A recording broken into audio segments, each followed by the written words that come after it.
Kali ini saya akan membahas tentang syarat klaim jaminan kematian ya. Jaminan kematian pada prinsipnya dibagi menjadi dua santunan ya.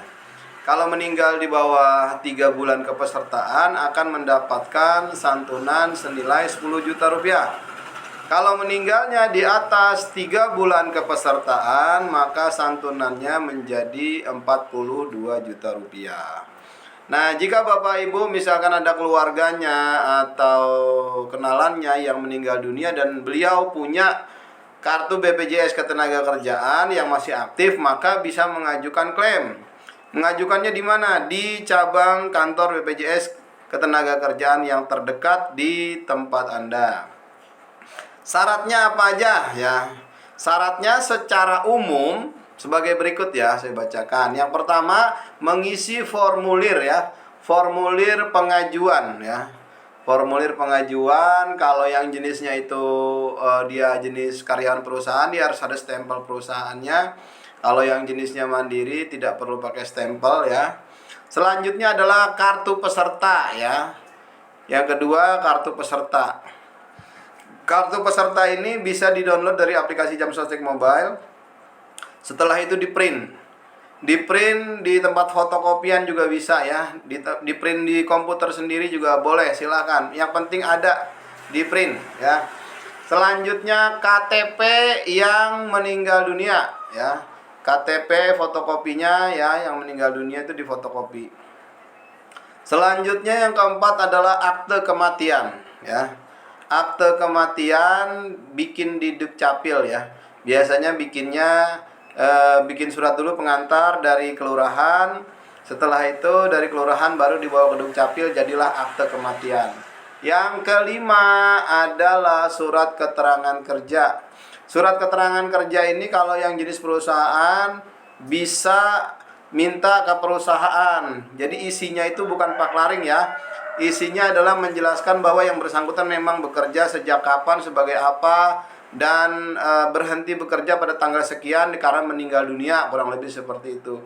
Kalau untuk yang jenis BPO, yang jenis mandiri, surat keterangan kerjanya ini bisa diganti dengan berkas lain. Misalkan kalau dia pedagang pakai NIB atau pakai surat izin usaha perorangan, surat izin usaha ya.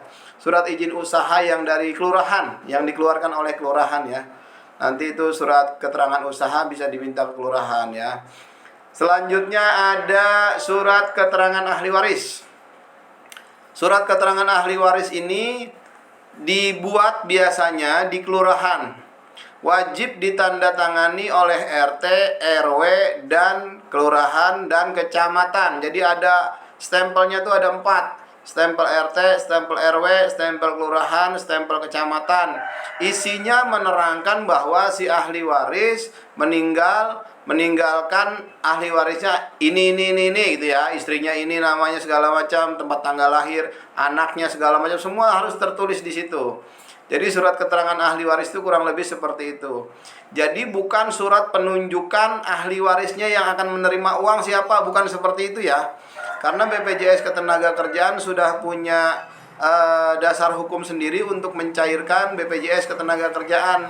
Santunannya itu tidak bisa kita pilih-pilih. Misalkan seseorang meninggal, bapaknya meninggal, yang mau jadi ahli waris misalkan adik si bapaknya, nggak bisa. Urutannya adalah pasangannya, anaknya, orang tuanya, terus seperti itu. Kalau nggak ada semua itu, baru kembali lagi duitnya ke BPJS Ketenagakerjaan. Selanjutnya buku nikah ya. Buku nikah ini tentunya bagi yang sudah menikah. Bagi yang belum menikah tidak perlu ya. Selanjutnya kartu keluarga. Kartu keluarga ini kartu keluarga si ahli waris, kartu keluarga si almarhum. Kalau suami istri berarti kartu keluarganya cukup satu aja ya. Kartu keluarga lama dan kartu keluarga barunya juga dibawa. Biasanya kan kartu keluarga lama dipakai buat syarat bikin akte kematian. Setelah akte kematian terbit, biasanya kartu keluarga itu dibuatkan yang baru yang sudah tidak ada nama si almarhum, dan itu juga dibawa juga ya, di fotokopi juga. Selanjutnya KTP si ahli waris, di fotokopi ya, KTP ahli waris. Selanjutnya adalah buku tabungan si ahli waris.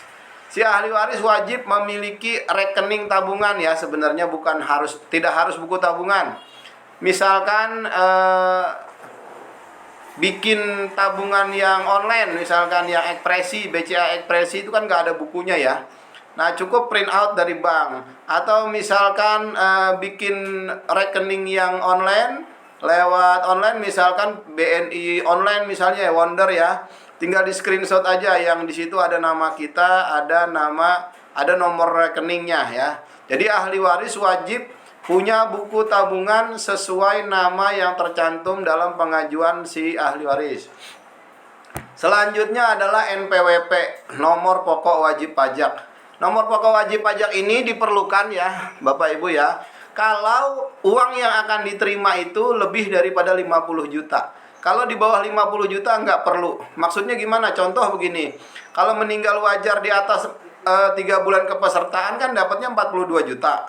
Kalau yang jenis mandiri itu kan biasanya JHT-nya kecil. Berarti ditambah JHT nggak sampai 50 juta, nggak perlu pakai NPWP. Tapi kalau yang jenis perusahaan biasanya wajib pakai NPWP. Kalau yang jenis perusahaan itu kan 42 juta misalkan, ditambah uang JHT-nya, ya kan? Itu kan gede tuh biasanya ya. Totalnya di atas 50 juta. Kalau di atas 50 juta wajib pakai NPWP karena nanti ada potongan pajaknya, kurang lebih begitu ya.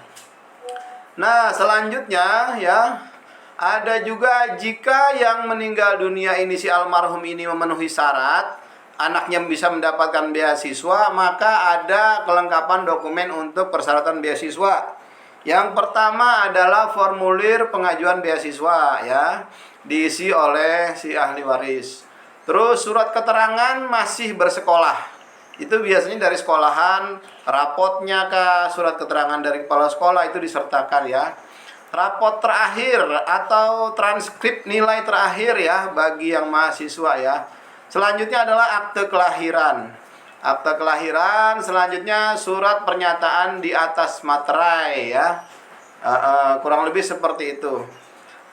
Teman-teman, Bapak Ibu semua yang saya hormati, kurang lebih seperti itu gambarannya ya. Tapi itu adalah syarat-syarat klaim yang normal.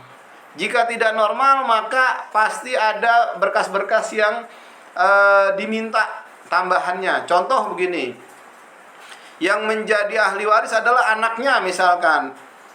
Si bapak meninggal, ibunya juga sudah lama meninggal, tinggal anaknya menjadi ahli waris. Maka anaknya ini akan diminta juga akte kelahiran biasanya, gitu ya.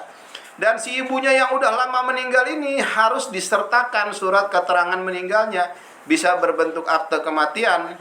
Walaupun sudah lama meninggalnya diurus gitu ya. Jadi akte kematian yang dilampirkan dua tuh, si bapaknya dan si ibunya.